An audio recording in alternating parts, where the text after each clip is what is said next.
The Sicilian defense, as everyone should know, is after e4, you play c5. So the usual theory says that you want to control the center, right? You want to control the center. So, of course, the most popular responses to e4 are going to be e5, controlling the center, and c5. And then there's also d5, but that's not as popular. So, the idea with the Sicilian is to stop white from playing d4, right?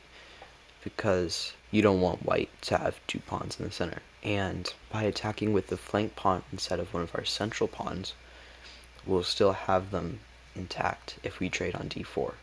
So we limit white's approach in the center while keeping our approach to center control more flexible. Usually white here is going to bring out the knight, and you can play d6. And there are actually three main options you can play here. You don't have to play d6.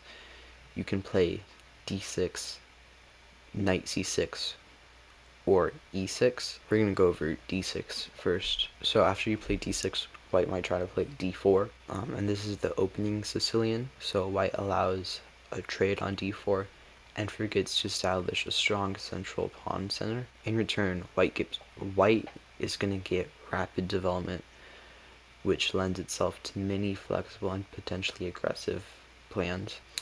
So we're going to take, and then white's going to take back, of course. We're going to bring out the knight, white's going to bring out their knight, and we're going to play g6. So this is the Dragon Sicilian. So we're going to fianchetto our dark squared bishop, then we're going to castle and finish development, and then from there we can launch attacks. So the ideas in the Sicilian defense are dynamic counterplay, the fierce and extremely powerful g7 diagonal here, so there's plenty of tactical opportunities on this diagonal, and then you're also gonna maybe prepare d5 break and exploit white's overextension if they overextend. And then also in the dragon, you want to avoid moving the e-pawn.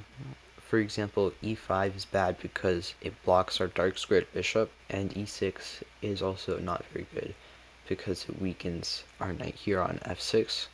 And then also, as we said before, we're going to fianchetto the bishop, castle, then finish development, and then if/when white castles queen's side, we're gonna launch a nice attack on them with the B and A pawns, the A and B pawns.